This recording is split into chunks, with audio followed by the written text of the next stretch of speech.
So requirements that you need in order to replace the natural bone and tissue, with bone is tissue, with an artificial part is that given the application, of course, you need to have mechanical strength, which for many cycles, many of course is an understatement.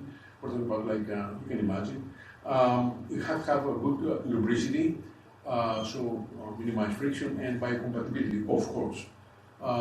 Here is an example of a hip implant, the X-ray, like as you see, the whole thing kind of imitates what the actual part is doing. And if you go closer in the schematic, you see several, this part requires several materials to work synergistically together. Like, for example, you have a ball inside a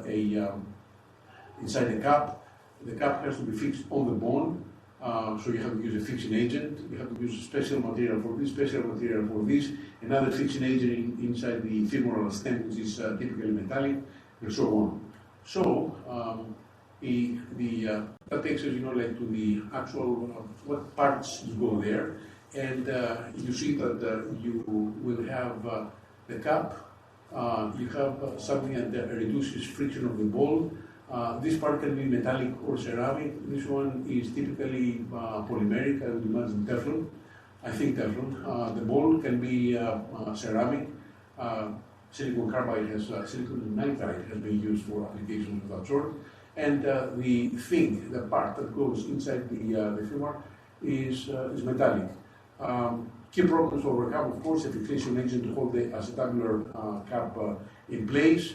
Cap lubrication, self-lubricate with this material, femoral stem, fixing agent that's going to fix this and this into the corresponding parts, and must avoid any debris in caps, of course, or debris generation. So the job of the material scientist is to, given the required properties for this, and this, to come up with the material. The material engineer puts decides in what shape they have to be in order to come together. And you can imagine, it's called engineering because it takes a lot of mechanical engineering, in order to do this business, Okay, so what type of materials? I already alluded to this type of materials, but it becomes a little more formal. Okay, there are three main types of materials. Okay, there are metals, which you know about. Metals, they are strong, ductile, they have high thermal and electrical conductivity, they are opaque and reflective. Polymerics and plastics, they have they are based on covalent bonding between atoms, mainly carbon. They are soft, ductile, they have low strength, relatively low strength, right? In comparison with the metals, low density. They are thermal and electrical insulators, optically transparent, translucent or transparent. And finally, ceramics. They have ionic bonding, compounds of metallic and non-metallic elements, oxides, carbides, and nitrides, sulfides. They are brittle, glassy, and elastic, non-conducting, and insulators. Here is an interesting thing. I don't know how things are here, but in the US, all the government agencies, funding or government labs, like when I was at NASA, right? We have in the directorate at the time I joined, in 2002,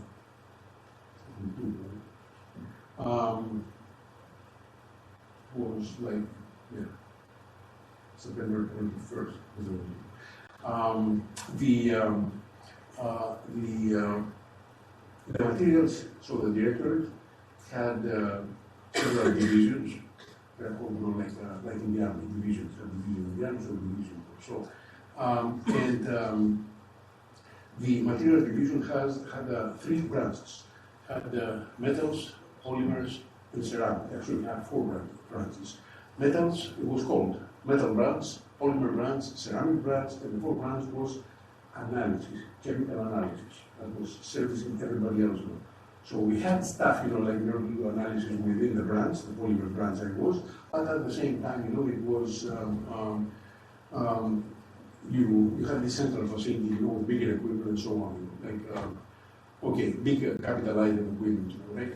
Okay, so that is interesting, and this classification actually has helped me, when I was at the university later on, discussing about, the university's thrust was, emphasis you might say, broad, right? It was on materials, and they had a strong push for ceramics, a strong push for metals, but the middle one was missing. So I was selling the concept, like with the administration, that we need to have, a polymer effort based on the fact that wherever you are looking for money, the government, in other words, it's organized into metals, polymers, and ceramics. Okay. Now, but also you can have composite materials, right? For example, fiberglass, reinforced concrete. You have biomaterials for replacement of human parts, like the hip replacement we saw before, and you have so-called advanced materials, which basically everybody defines the way that serves each his or her purposes. Like for example, you can classify advanced materials in terms of high technology applications, like optical fibers, porous materials for whatever, right? Large surface area, electrical, catalytic applications. And or you can classify, advanced materials in terms of their structure. Like, for example, you can say, nowadays, advanced materials are non-materials. Okay. Now, the material selection process that the material scientists call to do, in collaboration, with the materials engineer. So, given an application, remember, always, you have like somebody, or you come up with an application, and you are looking for a material. So you have the application takes you to a material, but the application dictates the properties, right? The properties can be mechanical, electrical, thermal, magnetic, optical, deteriorative properties. The properties then help you to identify materials. They can be in terms of you classify you pick materials here, in terms of chemical nanostructure and composition. This is interesting. I put this thing this morning about chemical nanostructure. I will explain to you why. And once you have the material, then you identify required processing. Processing changes the structure of the overall shape. And in processing, you have casting, sintering, vapor deposition, doping, forming, joining, annealing. Okay? You can processing, in terms of hydrogen, for example, is whether you dry, you get a aerogel, zero gel, or an ambigel, like we're talking about, right? Because the processing determines the ultimate porosity, which determines this type of materials. Now, guys, think about it, right? You're in an environment in which you develop materials. As a chemist, that have been converted into this type of line of business because you give you a paycheck and so on and so forth, right? Okay. A little bit pragmatic, at the end of the day, whatever we're doing, we do food on the table, right? This is universal. Okay. Having said that,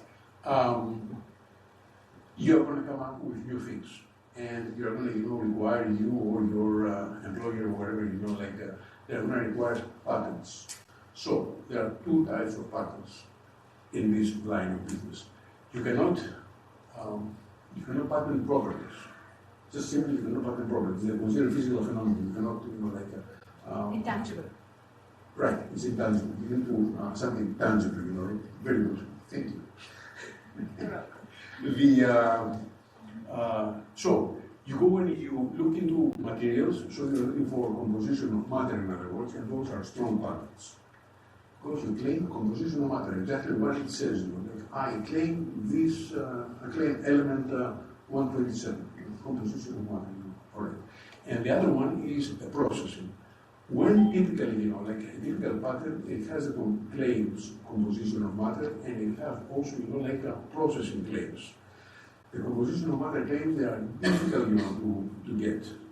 Because you compete, really, how many new materials you can think about it, right? Okay. However, processing, I made this material through this route. Now, you have a conflicting interest here, you as a scientist or, scientist, engineer, whatever, you want to have a composition of matter pattern. But the lawyers, when they prepare the patents, they won't have patent count. They don't care really that much, because it looks good, on their higher ups, and they opt for processing. So you have to somehow over there, use your convincing and your negotiating skills with your own people, with your own organization, to pursue composition of matter, rather than processing. Processing is very easy, somebody to go around. Like you can imagine, change the conditions a little, or add one more step, that adds, like perhaps, fraction of a penny, and you have a different process. So it's easy to go around. Now, I said, on number 2 about chemical nanostructure composition, right? Okay. It was in about 10 years ago, actually 16, I believe, right? That we had made aerosols out of urethane acrylates. So you have the urethane core, acrylate groups dangling around, and which are known things, you make polymers, right? I mean, urethane acrylates, they are known polymers. As a matter of fact, I believe Anna, you have introduced me to the idea. And we made aerosols out of those. We sent the innovation disclosure to the university, and they filed a patent. And the patent office replied back, that the urethane acrylates are known, since antiquity. I'm just exaggerating, right? But I said the joke, but I mean they are known for a very long time. So what composition of matter you're talking about? Then we had an epiphany, we thought, something, they are known, but they are not known in the form of nanoparticles distributed randomly in the 3D space. So we submitted a patent application claiming not urethane acrylates, but urethane acrylates in the form of a nanostructure of particles, in this case of particles, again distributed in 3D space. The patent zoomed through. So there is plenty of opportunity if you, in the age of nano, known stuff, you try to get a patent, as a, not as molecular composition, but as a nanoscale, nanostructure. Right? And we have applied that thing, since then for many, many patents, probably about 30 patents out of this concept. So no, 30 probably is an exaggeration, maybe 20. Okay. Having said that, let's look at a little about properties of interest. I'll go quickly through that because it doesn't make much sense to spend too much time on things that they vary with the project. So analytical properties, like for example resistivity of copper, then you can add an impurity of copper and you can change the material property, which is called electrical resistivity of copper. By putting increasing amounts of aluminum, right? Pure copper, of course, is the lowest electrical conductivity. So, thermal properties, like the space atom tiles, for example, that were based on silica insulation. To be honest with you, guys, I do not know what this picture presents. I mean, those tiles, they're like tiles, they're like this, and about thickness, like my figure, and. I don't know what these guys do over there with something that's glowing, The point is that, you can put flame on one side and you can, you think aerosol, but it's not aerosol because aerosols, they're not as sturdy for this type of application. So there's typically silica tiles, you can put a flame and before you start seeing the flame on the other side, it might be 10 minutes. Okay, 10 minutes is not more probably, to go to the atmosphere and run the shuttle. And this is one idea because the silica sinters and they were used again, so they were taking all the tiles away and they were putting new tiles, for the new loads of the vehicle, Now, thermoconductivity of copper, it decreases with added zinc, okay? Those are material properties you are interested in. Magnetic properties, for example, you care about magnetic properties, for example, for magnetic storage. Magnetic permeability may change with composition. You see over here magnetization of iron. It improves drastically, I would say. I don't know what the units are, but relatively speaking, when you add 3% silicon. Okay. Now, this one is interesting. It has to do, Maria, with conversation we had about this project, right? Okay. This is the rare earth oxides are magnetic. I put magnetic in quotation marks because they are paramagnetic, right? However, they are strongly paramagnetic. Like, for example, this is a slide I showed you, last week, last Tuesday. Rare earth oxides, they are also magnetic, and this is like the magnetic susceptibility of aerogel. Of aerogel is the red, of zero gel, and with X-aerogel is the blue, right? I'm colorblind, so I agonize to see the color, right? So X-aerogel is here, aerogel is red, and zero gel, which is slightly denser than the aerogel, has even higher molecular susceptibility. Now, a very interesting thing is this, that the top of this curve, so if you open any organic chemistry book, textbook, you're going to see the oxides, they follow, the molecular susceptibility follow those curves. So, corresponding aerosols, they follow the same curve. So, although they're like fairly complicated mixtures of things, nevertheless, they behave as they were pure compounds, so both sides. So therefore, as a matter of fact, they relate linearly with the oxide. The most important thing, Maria, for the conversation we had about drug delivery is this thing over here. This is a magnet. This is a needle iron ore magnet, about 1 centimeter in diameter. Hold it with a tweezers, and you see it has picked up, like X-aerogel powder, as if it was like iron powder, iron filings, right? And so this thing can be used, for focusing, for porous material. So, now, optical properties, transmitters, for example, aluminum oxide, which is the picture here, may be transparent, translucent, or opaque, depending on the material structure. For example, single crystal versus polycrystal, and the degree of porosity.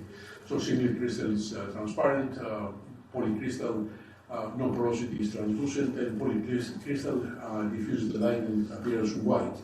I showed you something similar to that with polyurea aerosols last week, in which when you compress a monolith, this is 1.3, so it's like strings of particles, actually, nanoworms, I called them last week. As you compress the material, you make the porosity go away, so it goes from scattering light to eventually translucent situation. Now, optical properties, other aerosols, for example, silica, they show Rayleigh scattering, and you can base the measure of the scattering by using an integrating sphere, and so on and so forth. Then you can find about the size of the particle that is scattered the light, and you find out this way that the secondary particles are the ones that is scattered the light.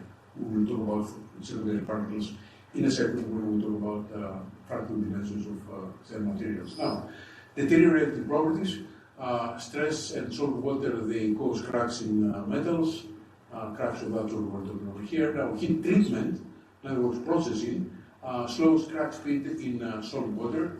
So if you have, what is this?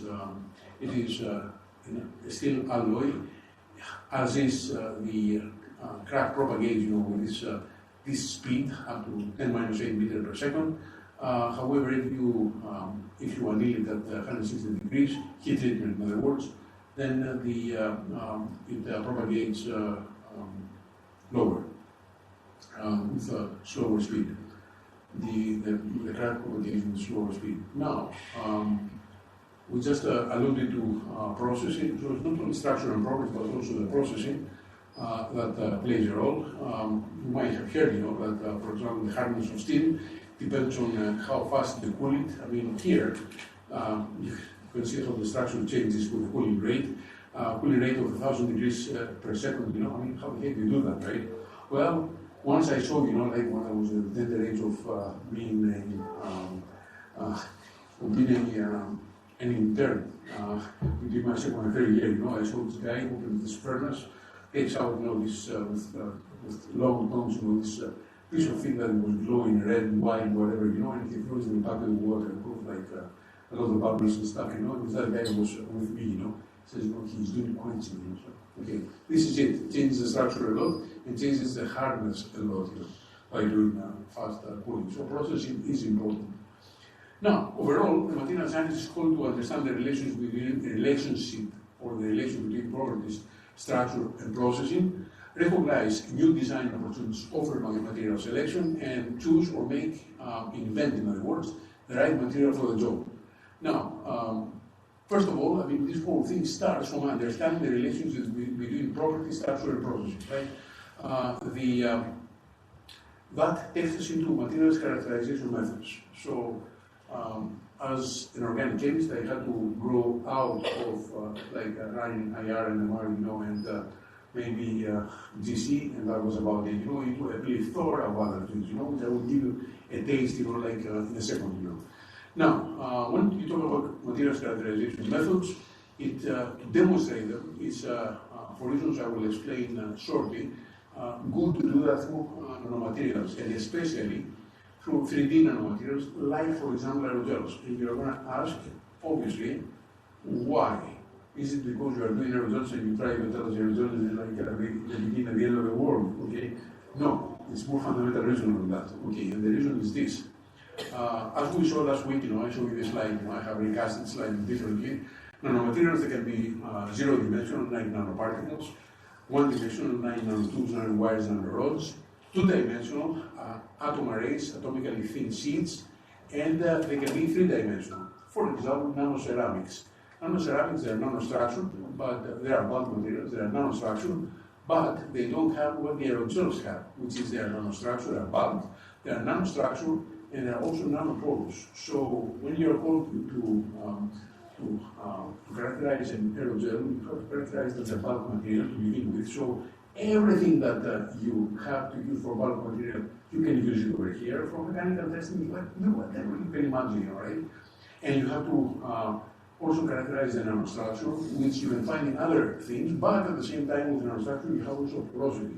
So it is very, really global, and everything goes in there, right? I mean, might not be, the ultimate materials in terms of applications, far from it. However, when it comes to characterization, it's a good platform, to review everything in sync with one another, right? Okay. So, we said last week, aerogels made from wet gels via the salt gel method, and there are two along this salt gel method. There are like you mix monomers with a catalyst, and you get phase separation either of a solid polymer, and this is what we see here, or a phase separation of a liquid polymer without losing sight of generality. We will focus here on the solid polymer, and whatever we're going to see here, it applies also on the right. But with a few additional things, that's why I choose the solid polymer to demonstrate characterization methods.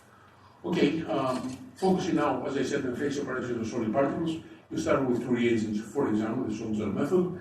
You start the process, heat or light, or whatever. And you get an insoluble polymer, which forms a colloid, remember, solid phase separation. If you don't have interparticle covalent cross-linking, then you get a precipitate. Maybe you can get a floc in which the precipitate, has the same volume like your original solution, but it's not a gel. When you have, however, interparticle cross-linking, then you will form this three-dimensional network of covalently bonded particles. So you get what's referred to as a colloidal gel, which you can dry, and you can get, for example, a monolithic aerogel. Now, this fingerprint property of any network of this type, right, which has like porosity and at the same time has porosity is created around the solid network, is what's referred to as the fractal dimension. And maybe some of you wonder what's the fractal dimension, so I will go through a quick primer to fractal objects. Is about 20 slides, so it's going to take us about 3 minutes to go through those because it's like cartoons, all right? Okay. So, I will show you what's a fractal object and then how this translates into a solid network, of an aerosol, for example, or whatever. Okay. So, consider, guys, a box full of black balls, right? Obviously, there's a lot of empty space, all this space in here. How much of empty space? Well, this packing is called cubic. This closed packing is called cubic. It's not cubic, it's like it's on a flat surface, just with balls, right? In any event, the concept is the same. We do in 3 dimensions. This is like cubic closed packing, and the empty space here is 25%. All those non-dark areas, they are 25% of the whole. Now, let's fill the box with white balls. Obviously, the empty space between the balls does not change, so the empty space is still 25%. Now, let's make a selection of 9 balls, and we paint them black. And then we increase the size of that selection into, so we triple the size of that selection. The mass, if you count the balls, has gone up 9 times. And if you do with your calculator the log of mass over log of size, then you're going to find that the result is 2. Okay, if you now triple again the new selection, the size from the original has gone up 9 times, the mass has gone up 81 times. I have done the counting for you, so trust me when I say about these numbers, right? But again, if you, with the calculator, the log of mass over log of size is 2. Now, note, if we had done this with three-dimensional, was a box full of balls, rather than only the bottom of the box full of balls, then the log of mass over log of size would have been 3. So, conversely, we might say, if the mass, you do a little arithmetic over here, right? And if the mass here and here is scales with the size in the second power in 2D, the balls on the bottom of the box, or in the size to the third power in 3D, where the box is filled with balls, then the object is densely packed. Now, let's go next step. Now let's change the pattern of our selection. Instead of selecting 9 boxes around, now 9 balls, we select only 5 balls in this pattern. Okay, and then we repeat this once, twice, 3 times, 4 times. The size has gone up like before 3 times, the exclusive, like area around. But but obviously this selection has a lot of empty space. Here, here, and so on, right? The mass has gone up only 5 times, again by counting balls. So log of mass over log of size is 1.465, not 2 like it was before. Okay, you can say interesting. You can repeat this pattern 1, 2, 3, 4 times. The size has gone out like before 9 times, but the mass has gone up only 25 times. Again, log of mass over log of size is 1.465. Now, if we remove the white balls, then we get this self-repeating pattern, which is a fractal. My definition, a fractal is a self-repeating pattern. Okay. Now, somebody might say, what about if I increase even more? Well, size this time, in order to accommodate more of these, I had to turn it around, accommodate more of this in the base. But you get the idea, right? So the size now has gone up 27 times, the mass has gone up 25 times, log of mass over log of size 1.465 again, all right? So therefore, in mass fractals, the mass scales with the size with some exponent. With the exponent is different from 2 in 2 dimensions or 3 in 3 dimensions, and this exponent by which the mass scales with the size is referred to as the fractal dimension. By the way, this pattern over here is referred to as this deterministic fractal. Okay, now let's imagine particles with this type of internal structure. Okay, so imagine that whatever we did before, you just inscribe a large sphere over here, and whatever goes inside. Now we call these particles with this type of internal structure secondary particles. And the tiny little guys inside, the little spheres from where we made this secondary particle, they are referred to as primary particles. Okay. Now, you can do an even better job. You go, like to some Chem 3D, I believe, and that's why I did that. Was years ago. I don't remember. And then with you can have, like this 3D selection. Which I collected in order to, I picked it, from the selection of structures, that represents a cathedral complex, right? And I had this representation. Then you can expand this in second generation, so you get this object. Now, this object, guys, is pretty similar to the concept we were talking over here, but because it's 3D, it's very difficult to see really what's happening inside. But the concept is the same, there's a lot of empty space. The empty space is 89%. Okay? Now, another connection you might want to make is that this thing actually looks like a particle you see in the SEM. So the fact that you see a particle and with dots around it, which are like primary particles, inside it has a lot of empty space. In that empty space, typically when we put aerosols, falls into the what is referred to as mesopores, right? So you get an idea. The mesopores, usually you don't see them in the skin. They are within secondary particles in the vast majority. Now, if you go third generation, you get this business, which obviously it is very weak mechanically. It has a lot of empty space, 96%, right? But it's very weak mechanically because you see how it is connected, like these clusters to the central cluster, So typically, that's maybe a good visual why structures, like in aerosols, are formed by secondary particles, not by tertiary particles like this one, although I have seen in some occasions. And there's a way to calculate the empty space, through this formula which is over here. Okay, now secondary particles, they can form porous networks, okay? And the question is that how you make and how you characterize those networks in terms of chemical makeup, in terms of their chemical makeup, connectivity, porosity, and microscopic properties.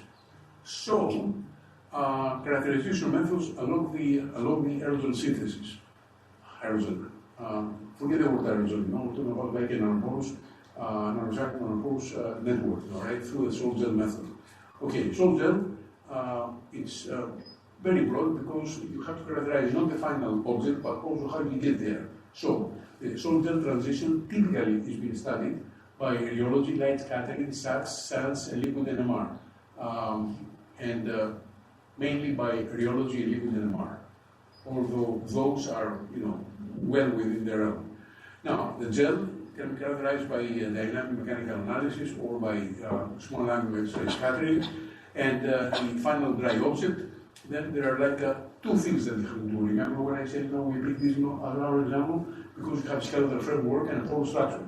So you have to characterize two different things, So the skeletal framework, they can be characterized at the molecular level, at the nano level, and at the bulk level. The molecular level, typically solid NMR, IR, XAFs, and so on and so forth. Structural, XRD, structural chemical, morphological, DSC, TGA, GPC, and many other techniques. Basically, imagination is the limit, right?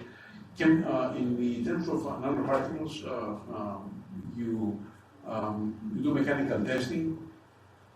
You don't have time to go through how you do that nanoparticles, mechanical testing. Structural through TEM, SEM, SATs, and SANS.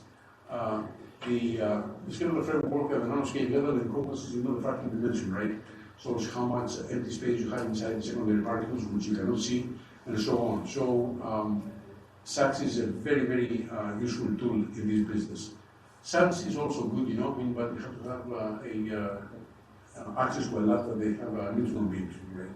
And this is more difficult to get, so it's more difficult to do successfully. But in our case, in order to do like fractal dimension characterization and so on, we start with SANS. And it was very difficult, to send samples and wait for result back and everything, So we did, we established the equivalence between SANS and SACs, at least as far as our results are concerned, and then we ended up with SACs. And bulk in terms of mechanical testing, thermography, the acoustic impedance, porous structure with nitrogen absorption, CO2 absorption, high mercury intrusion, and the pores that we're interested in, they are like micropores, neopores, and macropores. Those sizes, they're as defined by a UPAC. Now, let's see about the gelation process. In principle, you can follow it properly with any program you want. In practice, however, as I said before, two approaches stand out: rheology and in situ liquid NMR. The rheology, basically, it is there are two ways to run rheology. One is like you have a long thing, in the closed building, You have like it has a spindle, has a shaft and a spindle, and you touch your liquid. There are two ways. One is to rotate that disc in the liquid, in which case you just measure like viscosity, very unimaginative situation. The other interesting thing, however, is to oscillate that plate with sinusoidal, let's say. with variable frequency. Okay, that way you apply, like in both cases you apply shear forces, and the idea here is like to find I try like to keep it short. The idea is to find, like the phase difference between the stress, the shear stress we're applying to the sample, and the deformation, right? Because purely that falls, between 0 and 90 degrees. And very interesting concept here is what you call the tan delta, which is the ratio of the 90-degree out of phase modulus, which is referred to as torus modulus, and the in phase with the deformation, the source of the deformation, modulus, which is referred to as this is the storage modulus, and this is the loss modulus and numerator. Okay, this is a picture of a rheometer. So as the gelation, you go from a liquid basically to an elastic solid. This is a gel. So at some point when you start, the viscous properties, the liquid properties, they predominate. But after you get after gelation, then the elastic properties, they go over. Those two experiments, they have been done in two different oscillating frequencies, and I want to mention that many people, they go and they say they do that in one frequency, the oscillating experiment. They find those two curves, it's quite easy experiment to do, and the crossing, they say the gelation time is this. No, because the gelation time changes with how fast you, gelation time, the crossing changes with how fast you oscillate with the frequency of the oscillation of the disk. So the proper way to do this is that you oscillate the plate with different frequencies. You get a cluster of curves, and all those curves, they cross at a common point, and this is the gel point. And the gel point has physical significance. Now, how you can find exactly this gel point, you get the standard deviation of all those different frequency experiments at different times, and you plot them against time, and and at the crossing point, the standard deviation goes really, really small. So you observe, this sudden dip in the standard deviation versus the tan delta, and here is your actual gel point. Now, at the gel point, you have one specific tan delta, and this tan delta is related with a quantity which is referred to as the gel exponent. Now, the gel exponent is related to the fractal. This is the actual, this is intermediate formula. Is related to the fractal dimension of the particles that they hit the percolation threshold. Percolation threshold means that you have formed enough particles so you have a continuous path from one end of your beaker to the other end, a continuous solid path.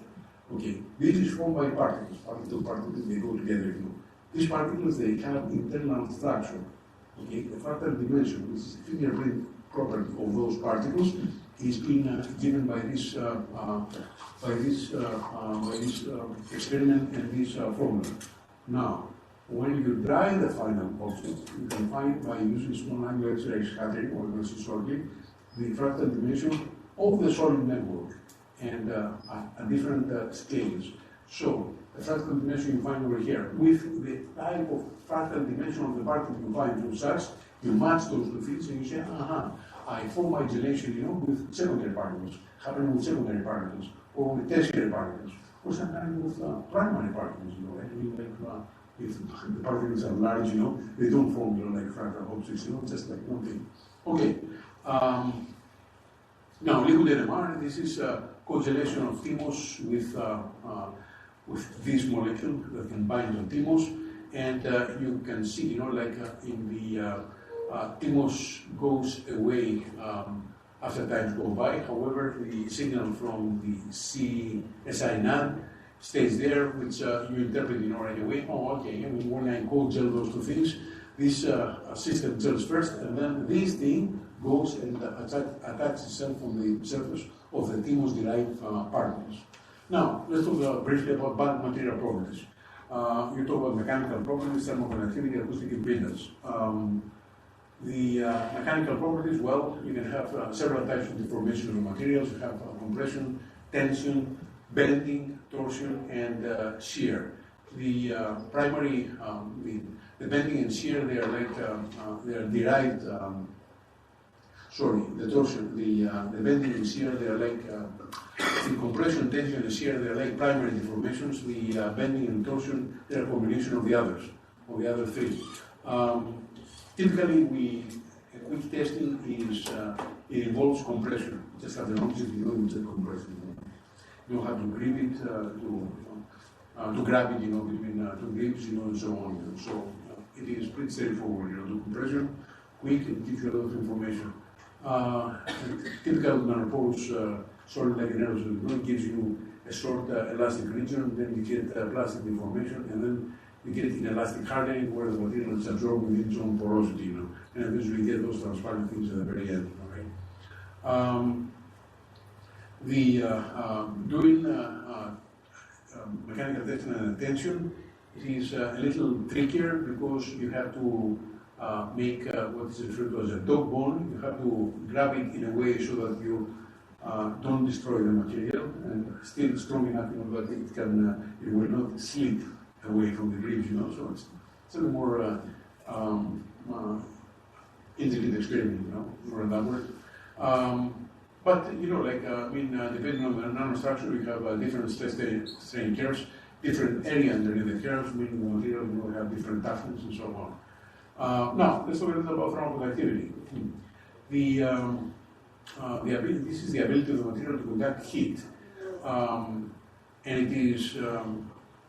People usually they take thermoconductivity measurements because they care about thermal insulation, but there is a plethora of things you can derive out of thermoconductivity measurements for the nanostructure. Let me give you a glimpse. Okay, thermoconductivity has three components. It's conduction through gas that contains within the material. If we are talking about material, we have, you know, like when we talk about like nanoporous material, we have pores. I mean, you have pores, you have gas inside those pores, so you have conduction through the gas. Now, you have conduction through the skeletal network of the material, and you have also radiative heat transfer.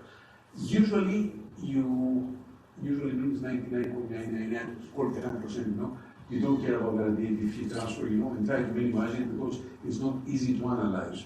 So either you pacify the material or you work, you know, with a low ambient temperature, you know. So what I want to say is that the radiative heat transfer becomes important when you look for thermoconductivity at 300, 400, 600 degrees, you know, for example. At room temperature is not an issue. So the thermoconductivity can be also expressed as the product between density, heat capacity, and thermal diffusivity.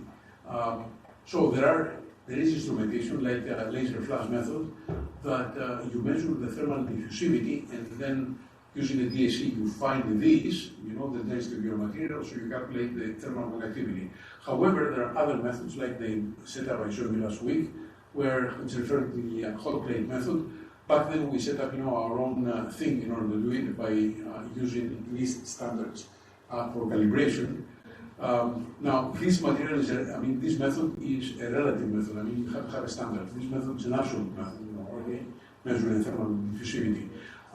The interesting thing, guys, is this, that if you forget this, then you will get the total thermoconductivity that has this component and this component. So, this component here can be calculated through something referred to as the Newton equation. It's based on the porosity, pore size, and so on. So you can find the thermal, you can find the heat conduction through the gas. The limit of the heat conduction is 26 milliwatts per liter Kelvin. Okay, this is the thermoconductivity, the limit of the gaseous conduction. This is the thermoconductivity of the open steam air. Right now, this air has convection. If you forget the convection, you know, then the thermoconductivity is this. This is the limit, the maximum thermoconductivity you can get, you know, from gas conduction. So typically, you know, this is like lower than that. Okay. Now the skeletal conduction. So calculating this from the total thermoconductivity, you can find the thermoconductivity of the solid network. The solid network, the thermoconductivity of the solid network depends on the density or an exponent that depends on the interparticle conductivity. Also, mechanical properties, they depend on the interparticle conductivity. So you can relate thermoconductivity with mechanical behavior, and this way you can find, like how about the structure of the material, right? Okay, and how it responds, like to mechanical stresses, for example, through this feature, the interparticle correction. It depends, in other words, how big are the interparticle necks. And actually, you can calculate, the area of the interparticle necks out of those things. That's why I said those slides are like just the very surface. You can go deep, in terms of materials characterization, And this C over here, I told you about a lot of this about A. This C over here is depends on the chemical identity of the material. Right? We have polyurethanes, ceramics, and so on. Different materials have different C's. Okay, now thermoconductivity depends on morphology. This is from stuff I showed you last week, demonstrated with polyureas. And the interesting thing, what I showed you last week was that the thermoconductivity cannot be an indicator of it's not the same value function of the morphology, so it cannot be like indicator of the morphology. So now let's talk a little about the pore structure. Nitrogen absorption porosimetry. The nanotechnology building, I see a new instrument that is being installed as we speak. That's the top of the line actually instrument, guys. It's you're going to get very, very good data, out of that machine. Does nitrogen absorption and a lot of other things. Probes pores from less than 2 nanometers, which are classified as micropores, all the way to 300 nanometers, which are classified as small to medium-sized macropores. Now, another technique is mercury intrusion porosimetry. Probes between 3 nanometers to 1 millimeter, and you can get an idea. Those that can be complementary techniques. The nitrogen absorption basically is based on the fact, this yellow thing, in order to attract the eye, right?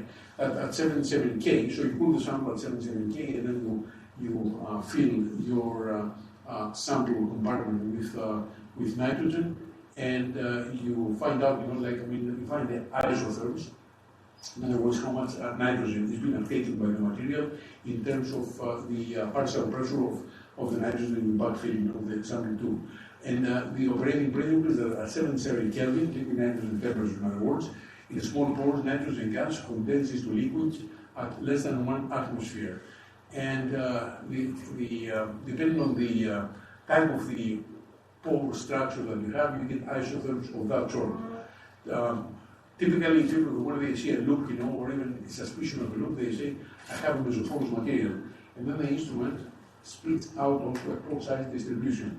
I want to be to call you to be extremely careful, before we start making this type of statements, because the technique, nitrogen absorption, probes only up to 300 nanometers. So you might have, the material might be macropores, might have, 5, let's say, centimeter cubes per gram, and the mesopore might be, like a half centimeter cube per gram. But because the technique probes only up to 300 nanometers, you get also, a very nice pore size distribution up to 300 nanometers. Only for the half, in my example, half centimeter cube per gram, and the rest of the 4.5 centimeter cube per gram, there are macropores, we don't probe them, and you see, the papers, people, they claim, that I have a mesoporous material. No, you don't. How do you find out? By finding the total porosity, which you find, from densities. The density of the skeletal framework and the skeleton, of your final object. It's pretty straight arithmetic, it's 1 over density minus 1 over density, and this is it, right? And you find, and you see, whether the number is giant. By looking at those isotherms, you're going to be getting shortly, you can, say, okay, I have, from this part, the machine spits out, what's referred to as green T surface area. From this area over here, you get the pore size distribution. If you do some thinking, you get you introduce micropores in the material. Then all of a sudden, this type of a curve contains a macropore thing over here, and macropore branch. So this whole loop, it becomes a small part of the whole, So a macroporous / mesoporous, and maybe macropore source material. As I said, the technique does not provide macropores, it looks like this. Now, the mercury intrusion porosity is, people that try not to use it because it involves mercury, and basically the idea is that since mercury doesn't work substances, it does not penetrate into the pores by capillary action, hence it is forced into the pores by applying external pressure, and the pressure is inversely proportional to the size of the pores. This experiment I did, just in order to prepare this lecture, some years ago, I took sand, like the one we picked from the beach, and I fit it with the instrument. So I got this curve, and we get, this is the pore sizes between the grains of the sand, and the maximum is it was at 0.1 millimeter, okay, believable, given the grain of the sand, and the actual average pore diameter you find, by doing integration of this peak here, is it was pretty close to that. PU aerogel, you have again similar kind of situation. Now you're talking about like nanometers. Why PU aerogel? Because they are very strong aerosols, very strong materials, and they don't collapse, they don't crash, by applying the pressure. The instrument applies up to 30,000 psi, and some 6,000 psi, which is a lot. And other structures. You see, some isotopes without sorting, you try, to extract pore size distribution, you get something like this. You see, that the maximum, and it's very asymmetric, you see the maximum and the average pore diameter, they vary a lot. If you open up at the end, you see the sample has been crushed. There are ways to extract, meaningful pore size distributions out of crushed samples, not the subject of the talk right now. Skeletal framework, molecular level characterization.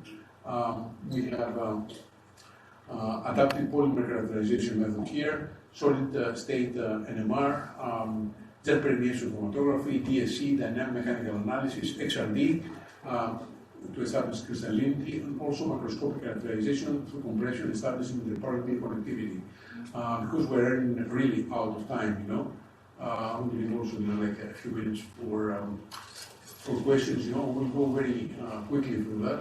Solid state NMR, basically, you read the papers, they refer to as CP. CP stands for cross polarization and much guided spinning. Cross polarization means that you excite protons, and the protons they transfer energy to the nucleus of interest. So you have like cross polarization versus direct polarization. Sometimes you do experiments of that sort to figure out which carbon, for example, or which silicons, they have protons in their vicinity, and if you do cross polarization, you get sort of signal for things that have hydrogens directly bonded to them, while under direct polarization, everything goes, as you know. And in combination also with the contact angle, with the contact time experiments. Here is an example, which liquid NMR of this monomer, and then polyurea aerosols derived from this monomer, which I talked about last week. Then you see those the carbonyl and the isocyanurate carbonyl. You see the carbonyl that comes from the urea, from here, in other words, and you see also the isocyanurate carbonyl. But if you do much ganglion spinning without cross polarization, then the carbonyl carbons, because they don't have hydrogens, they have low signal. And if you don't do much ganglion spinning or cross polarization, then basically you get NMRs, which are totally uninterpretable. Jet permeation chromatography, that thing works, guys. You can find molecular ways of polymers, of course. That has to do with polymers or polymeric systems that somehow you can solabilize. So you can degrade it and degrade your skeletal framework and free a polymer that is soluble. Then you can run jet permeation chromatography and find molecular weight. In my experience, I have used limited use, because stuff that I'm usually not insoluble. Differential scan calorimetry. Differential measures the heat flow difference between the sample and the reference. Scanning, because you scan the temperature versus time, and calorimetry, because it measures the heat of flow. What the differential scaling calorimetry is good for? Well, it gives you glass transitions, although dynamic mechanical analysis is better to get glass transitions, it's cleaner. I'll show you some data in the next slide.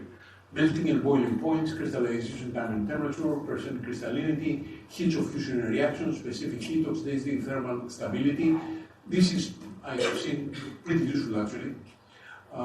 Rate and degree of curing and reaction kinetics.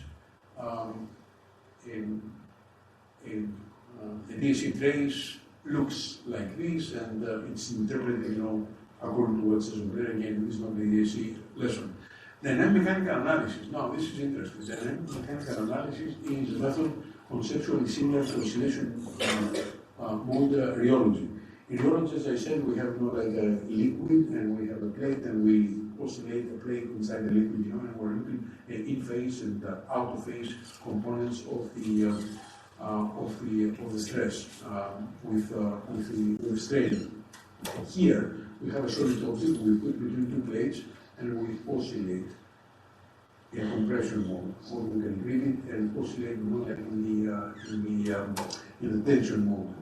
And elastic response is linear relation between the stress you apply and the strain you cause to the sample, elongation, for example, or compression. Viscoelastic response. This is actually a elastic behavior, but you see that there is a hysteresis loop. This is energy loss due to friction, for example. The material recovers itself at the end. Now, when you talk about viscoelastic materials,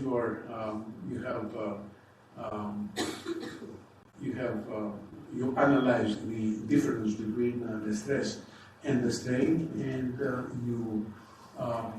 you find things about your material. Things, for example, you can derive transition temperatures. This is what I was talking about, like applied stress and the strain that you get. They are out of phase, the phase difference is delta, angle in degrees, usually you refer to as tan delta. So transition temperatures, glass transition temperatures you can derive from here. Glass, which they define the glass to rubber transitions, melting temperatures, and in my research on aerosols, we have used extensively in order to characterize those. You remember from last week, I guess, this little thing, the Humboldt lab, as I called it, that shape memory materials. How to characterize shape memory effectively, right? Through DMA. First, you find, through the tan delta, the glass transition, and then you move around glass transitions, you heat, cool, stress the sample, and so on, let it relax, and you characterize it fully, through this type of curves. Just a visual from these curves, of course, but then it took me months to learn, and comprehend, exactly what we're doing here. Now, skeletal framework, nanoscopic level characterization, small diameter X-ray and neutron scattering, Sachs and Sons, and microscopy. This is the other very interesting tool, the X-ray and neutron scattering. So we do an X-ray experiment, guys. You observe a reflected beam, which is the typical XRD, powder XRD, for example, in which you find the phase composition of the sample, unit cell lattice parameters. Again, we're talking about regular diffraction XRD, crystal structure, orientation, crystal size, and microstrain through what's referred to as the Serre equation, which has to do with the how sharp and how broad are the XRD peaks in the diffraction pattern. But there is another mode also, when you are shining light directly, X-rays in other words, directly to the sample, and you observe what's happening exactly on the other side. Now, in order not to blind the detector, you use a blind spot over here, so you block the direct beam, and you observe how the scattered beam is distributed as a function of this distance. This distance is referred to as a scattering vector. and it's commonly the lingo of Sachs, and it's inversely is related, of course, with theta, the angle of scattering, and it's inversely proportional to lambda. So the Q has dimensions of length in the -1, and you can tell, from this equation that the smallest Q corresponds to the largest features, and the largest Q to the smallest features.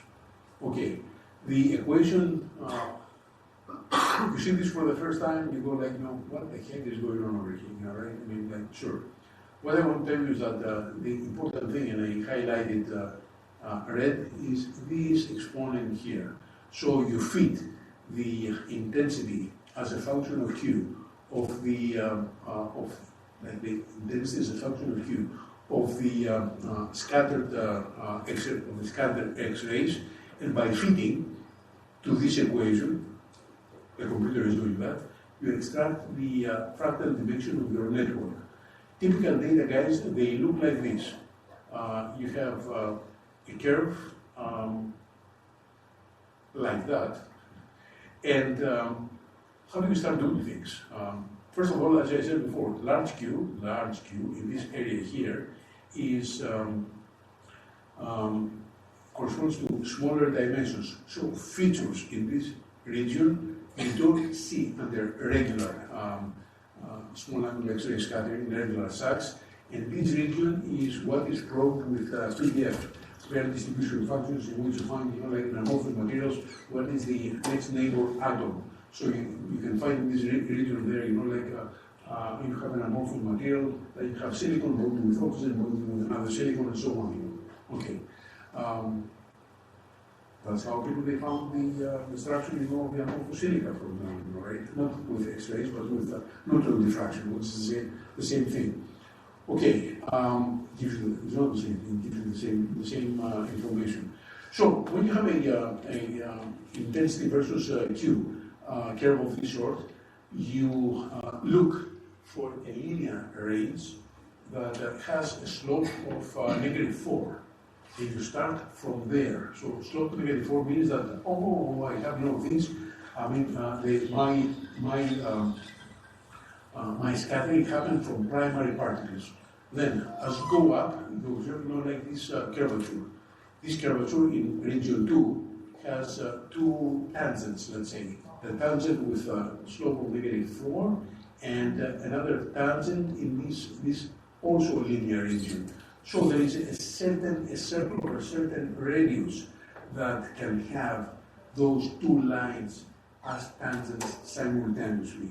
The radius of that circle is the size of the primary particle. Okay. Then the slope of this linear region gives you the fractal dimension of the secondary particles that they are formed from the primary particles that they have this radius. Then you go here and you observe another Boolean is called in this language, that you find the size of the secondary particles, and so on. If you go and you do USACs, you can probably even smaller Q region, and you can find like about tertiary particles and so on.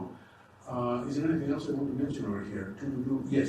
How do you do this experiment? Well, guys, a couple of years ago, I understand, and I've seen that, you bought I think the Bruker X-ray machine. It's just buy, and actually I spoke to the people that they were involved in purchase of this instrument, and they purchased it with the view, the idea of expanding the capabilities in doing Sachs, also PDF, also you can do tomography with a Sachs attachment to that X-ray machine, about maybe $60,000, $70,000. The PDF attachment and test, you can probe this region over here, is a little more expensive. I mean, it's expandable. Now, we're going to finish with a couple words about electron microscopy. You have, about optical microscopy based on visible light and lenses, and you put the sample and you magnifying of a sample and you see how it looks like. Okay, with electron microscopy, there are two modes: the transmission electron microscopy, in which you generate, you have a source of electrons, you focus them with magnets, and they go through the sample, and they end up on a fluorescent screen, and you see how the sample looks like at a very high magnification through the image that gives you this fluorescent screen. That's the transmission. Okay? The electron beam goes through the sample. Now, you can have scanning electron microscopy, in which the sample is at the end of this beam, and of the electron beam, which is focused again through magnets and everything. And then you generate secondary electrons that they hit the detector, and from those secondary electrons, you generate an image of your sample and a lot of other information. So, in terms of TEM, you have dark field TEM, bright field TEM. You can see, you can operate also in the diffraction mode, and you can tell, you can get information about the crystallinity of your material, and you can do also analysis, elemental analysis of your material through EDS mode or the ILS mode with different type of resolution. The SEM is based on hitting the atoms of your sample with an electron beam, and has enough energy to kick out electrons, and those secondary electrons, you remember the sample is at the end of the terminal point of the beam, and the secondary electrons, they come out, we have a detector, and you generate an image of topological image of your sample. Therefore, you have an image. Now, some other electrons, they go through the sample, they go to close to the nucleus, and actually they are being reflected back. I don't think that this technique is based in the good old, 1913, like experiments that Rutherford was doing, and he ended up about the composition of that atom. So it's actually it's called Rutherford backscattering, and when the electrons, they go, they hit or they approach the nucleus, then they have been repelled. They repel back, and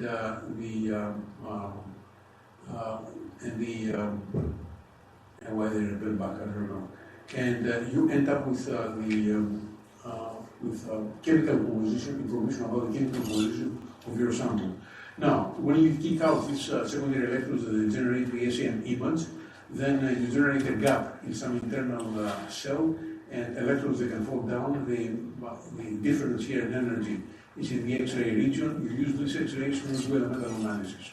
And another possibility is that when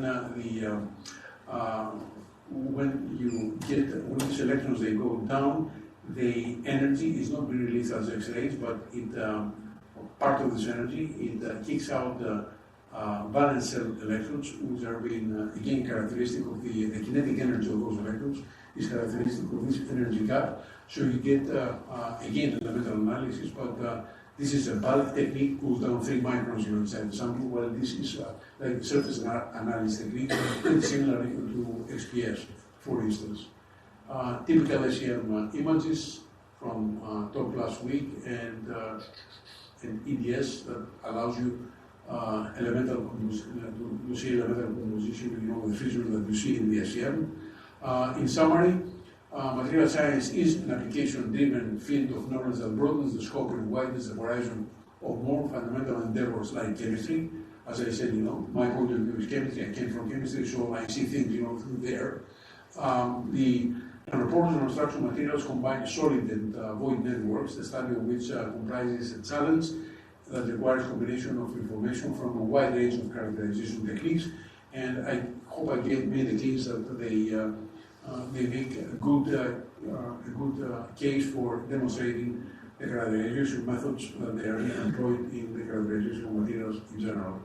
I would like to close with a quote I saw last week, from in a conference that was here on campus last Wednesday. Actually, the lady, I don't remember her name.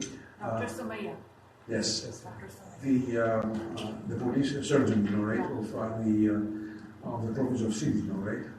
She closed her talk with this quotation, guys, that 2 roads diverge in the woods, and I took the one less traveled by, and that has been made all the difference, and I think that represents pretty much well, how I have been live my life, basically when it comes, to science. And I want to thank you very much, for coming over here today. I have another 5 minutes again, and just want to come out again, if you have any questions, please. Thank you so much for this.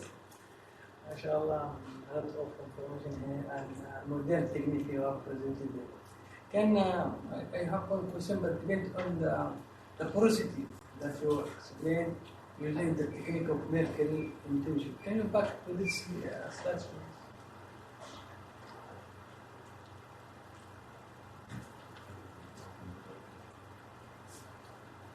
Yeah, yes. I am working in the same field about membranes and so on. But I noted that here about the scale. When you fabric or prepare this aerogel, I saw you show us only one type of porous size there, 67 or it is homogeneous about this porous. I mean, if you have aerogel, this is your aerogel. All the pores have the same porous. No, they have a distribution, We have distribution. That's why you see the maximum 67 and the average pore diameter is 58. Same radius. Same radius. Huh? This pores is same radius. No, they have no distribution. Like you see the camera over there, no distribution. Yeah, but I mean, as I have a aerogel, it should be many type of pores. This is big pores, small pores. So how we can? Okay, let's talk about aerosols. That's a good question. In my many years, research career in aerosols, I have seen only 2 or 3 cases. One is silica, another one is this, that you have only one type of porosity. Typically, you have a lot of macropores, as I said before, which you cannot catch by these methods. In some other cases, I have used that, and you can see, I did nothing with ceramic aerosols, and you see, 2 or 3 distributions, right? This type of material does have one type of porosity. Others, they have multiple. And you see several peaks exactly like you are looking. This is not, I want to, have you worked with mercury porosity?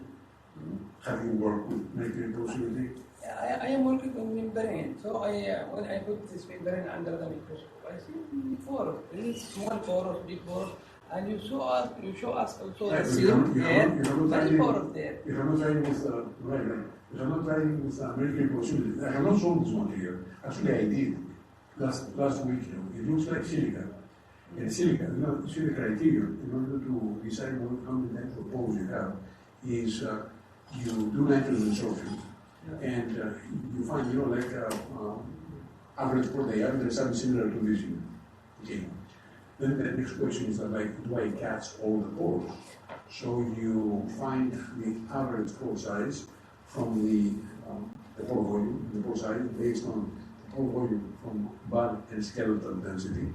In other words, density is grams per centimeter cube. If we compare that, it's centimeter cube per gram.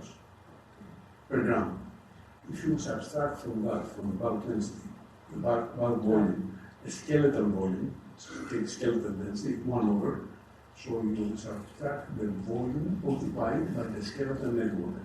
This way you find the volume of the empty space.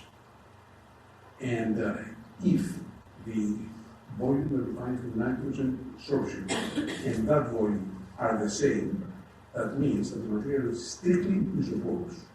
If it is not, then you have macroporosity. Okay. This material, those two volumes may coincide very close. So this is reliable.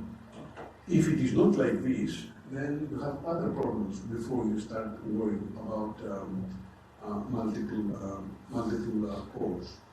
The membranes, for example, if you put them over here in the 30,000 psi, the most probable problem we are going to have is that it's going to collapse. So what do you observe? I mean, when you apply pressure and you see, the volume is being reduced, is it because I push mercury inside the pores or because I compress the material, as a whole? My second question, That's the reason why. you have shown us many properties can measure for the area gauge. What the stability of this area? So in what This area is stable or stable about this area gauge, about the stability measuring. You have prepare area gauge. This area gauge is stable or stable? under what conditions? I mean, like Thermally stable or not Not stable? only the thermal. thermally stable. Because it's aerogels and aerogels difference about the surface area. One is porous, one non-porous. So, what the relationship between these properties for these aerogels and zerogels and the density? Surface areas between Yeah, them, just- density of this Let me say something. aerogels. Yeah. Any relationship between density and surface, porous or non-porous, with the thermal stability? Because you mentioned in The the surface workshop is aerogels are good in thermal stability. it doesn't But matter. you will compare between aerogels and zerogels. Zerogels is better than aerogels in stable. No. There is a confusion. Aerogels and zerogels, in terms of surface area, Yes. they do not have that much different surface area. Yeah. The reason for this is that in silica, for example, right, they consist of particles like this. Particles, they have a certain surface area, right? When you go zerogel, you don't destroy the particles, you just bring them closer together. The surface area remains more or less the same. So we don't decrease the surface area dramatically between aerosol and zerogel. You are like 1,000 meters square per gram, base catalytic silica. Zerogel, you are probably like 700 meters square per gram. Still huge surface area, The amygel you may go, like to 850 or 900. So now talk about thermal stability and other type of stability. So we have an aerosol. The biggest enemy of the aerosol is collapse. So how do you call collapse? Naturally, if you throw it in water, surface tension forces, in the liquid, solid, air interface, they bring the whole thing together, and you just collapse, the volume collapses. Thermal stability, okay. It depends, on which kind of material. You talk about the ceramic aerosol, common aerosol, or it's made at high temperature, or even silica aerosol, they are stable 300, 400 degrees, After that, you start getting disintegrated, Talk about the polymer aerosol. Some of them they are unstable, 80 degrees, 100 degrees, some of them they can get 150 degrees. So, when we talk about stability, what kind of stability we're talking So, about? Right? I think thermal stability is not a function of porosity or structure. But Rather, it's a yeah. function of the chemical nature. Yeah, it's like it's two different, concepts, yeah. But if you have this application, a target application, is so important in nanotechnology. When you discuss, I want to prepare nanoparticles, nanomaterials, I want to take care about the properties, thermal stability, and about these electrical, optical, different properties when I want to specific target applications. So thermal stability is so important. Yes, it's important, but it's not a function of the porous structure or the nanostructure. Rather, it's a function what drives or what determines the thermal stability is the chemical nature of the material that you choose for a particular property. That's at least my understanding. Am I right? Yes. Yes. And also, like you mentioned for applications, yes. Before of properties, they have to come together, right? Yeah. After cross-linking for these aerogels by polymers, porosity change or not? It does. No? It does. Change increasing or decreasing? Increase, of course, Decrease because of this more material. pores. Yeah. The crossing aerosol, is like the ones I spoke last week, right? They are materials which are good for their mechanical properties, right? Okay. To achieve those mechanical properties, I alluded to, that you fill with polymer first the secondary particles. So that's why you don't see the polymer, because it fills the secondary particles. So you don't see it. It's inside, like But you can measure, like you can find from pore volumes, how much polymer goes and everything, densities and stuff, it is still the secondary particles. So, you have lost immediately all the surface area affiliated, associated with the primary particles that make the secondary particle, and you have lost the pore volume of the secondary particles. My question about the stability, what about the thermal side? I am talking about the failure. For example, you have prepared a liquid. This is your area. But if this is posed to the Environmental stability. for a long time, Yes. it's the same stable. Yes, a very good question. Yes. I'll tell you what, no. Because in the air, you have moisture, for example, right? And if your material is hygroscopic, then it will absorb moisture, and it's going to collapse. So, for applications of that sort, right? Especially when they make aerosols, that they put thermal insulation in the pipes, that they stay, like in oil platforms, they stay in water, for years and years. They hydrophobize them. So you go to the surface, with a hydrophobic substance, hydrocarbon, for example. So that is what. The final my question about the shifting from the lab scale, the field scale, about this preparing period. What that type of challenges you think? What challenges? Challenges. From the lab. From lab scale, you want to, right.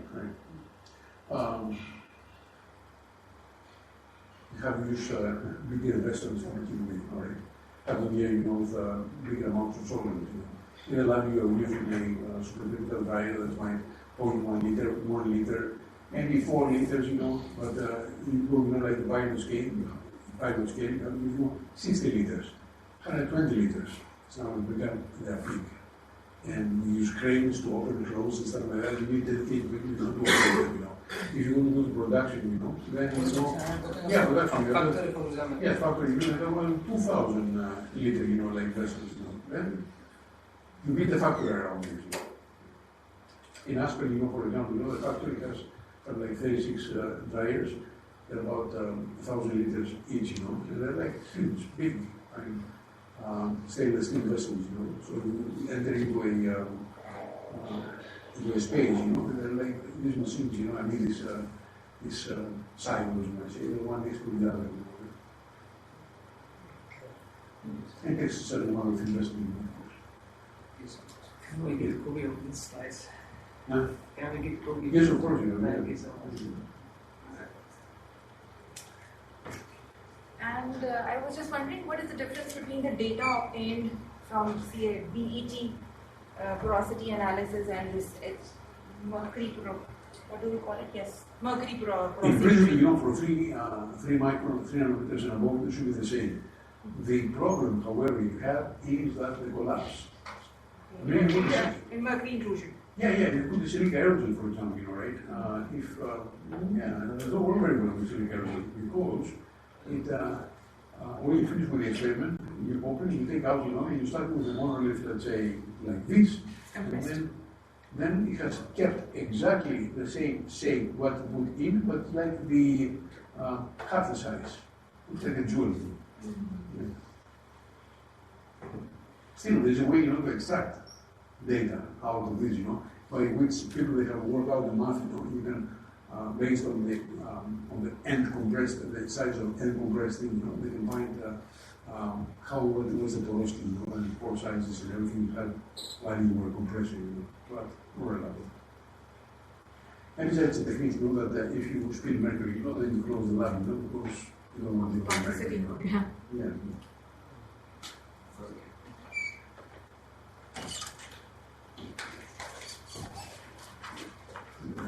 Yeah, I think there should be clapping. So thank you very much for sharing some valuable knowledge and, of course, your depth of experience. And I think this whole discussion about the material characterization technique was very useful. And we definitely look forward to learning more from Dr. Leventis in future. Thank you very much. And for now, this workshop is concluded. Thank you very much once again.